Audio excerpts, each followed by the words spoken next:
Baik, Assalamualaikum warahmatullahi wabarakatuh. Shalom, perkenalkan nama saya Ridvan Malik Husain dari jurusan Teknik Sipil Politeknik Negeri Manado. Pada saat ini saya akan mempresentasikan mengenai beton pracetak atau beton precast. Kita langsung saja masuk pada yang pertama, bahan atau material.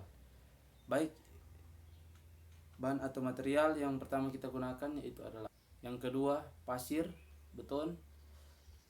Yang ketiga Portland semen atau PC. Yang keempat kerikil ukuran maksimum 30 mm. 5 SAT adiktif beton. Selanjutnya bobot pasir yang digunakan pada beton ialah 1400 kg per meter kubik. Bulking factor pada pasir sekitar 20%, bobot kerikil sekitar 1350 kg per meter kubik. Selanjutnya, kita masuk dalam proses produksi.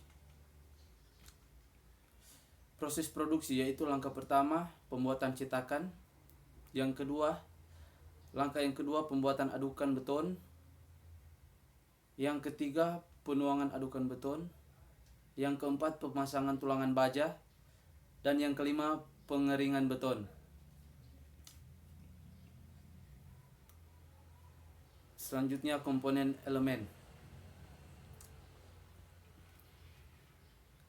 Komponen elemen ini terbagi dalam 11, yaitu yang pertama kanstin atau digunakan untuk pembatas. Selanjutnya yang kedua tiang pancang. Yang ketiga pagar pracetak. Yang keempat udit atau saluran air. Ya, digunakan di saluran air di samping bangunan. Selanjutnya yang kelima GRC, yaitu untuk keindahan sebuah bangunan atau estetika bangunan, biasa di bagian arsitektural. Selanjutnya yang keenam tangga pracetak. Yang ketujuh balok. Yang ke-8 kolom. Ya, sudah kita tahu kolom bentuknya seperti apa. Yang ke-9 plat atap. Yang ke-10 plat lantai. Dan yang ke-11 cladding atau penutup dinding luar. Selanjutnya kita masuk dalam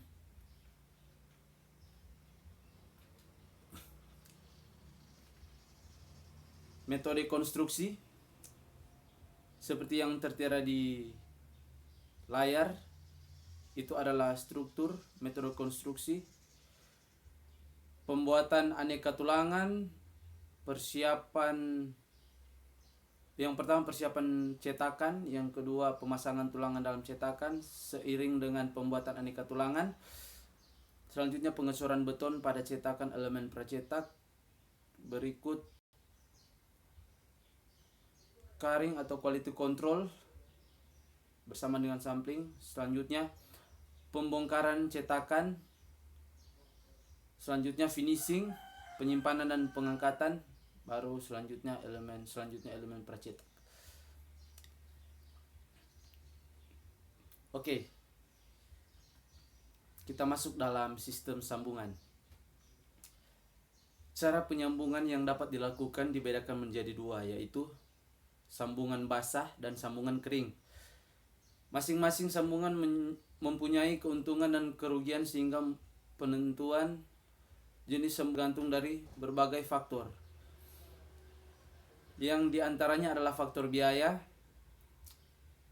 dan lain-lain. Oke, kita masuk dalam sambungan basah, yaitu ada dua. Yang pertama in situ concrete joints. Yang kedua prepacked aggregate. Selanjutnya sambungan kering terbagi atas tiga, yaitu pertama sambungan las, sambungan baut, dan yang ketiga sambungan baja. Dan oke, selanjutnya kita masuk dalam quality control. Di dalam pembangunan yang menggunakan beton pracetak itu harus ada quality control. Apa itu quality control? Itu adalah pengendalian mutu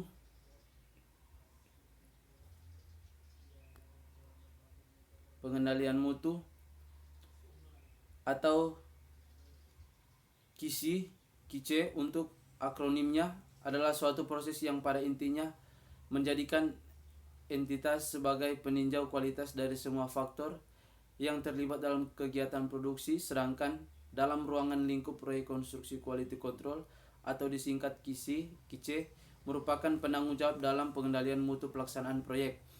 Kegiatan quality control dan quality assurance dalam perencanaan pengawasan kualitas dan kepastian kualitas, yaitu yang pertama kegiatannya itu pengecekan dan pelaporan. Berikutnya yang kedua perubahan rencana pada pengawasan kualitas. Yang ketiga rencana pengawasan kualitas. Dan yang keempat penunjukan quality control atau quality assurance. Oke, selanjutnya biaya konstruksi. Biaya konstruksi ini sebenarnya beton pracetak tidak berbeda dengan beton biasa. Yang membuat berbeda adalah metode pabrikasinya.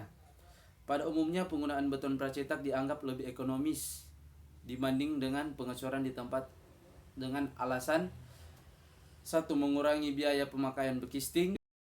Yang kedua, mereduksi biaya upah pekerja. Dan yang ketiga, mereduksi durasi pelaksanaan proyek sehingga overhead yang dikeluarkan kecil. Pada dasarnya beton pracetak itu dibuat tidak di tempat pelaksanaan proyek, melainkan di tempat lain, misalnya pabrik dan lain-lain, sehingga akan menambahkan biaya angkut untuk transportasi beton pracetak ke lokasi proyek. Dan kelebihan juga, beton pracetak ini tidak terpengaruh cuaca yang berubah-ubah karena tidak dilakukan di lokasi proyek. Baik, saya kira apa yang telah saya jelaskan itu boleh dapat menambah wawasan teman-teman. Sekian presentasi dari saya. Terima kasih.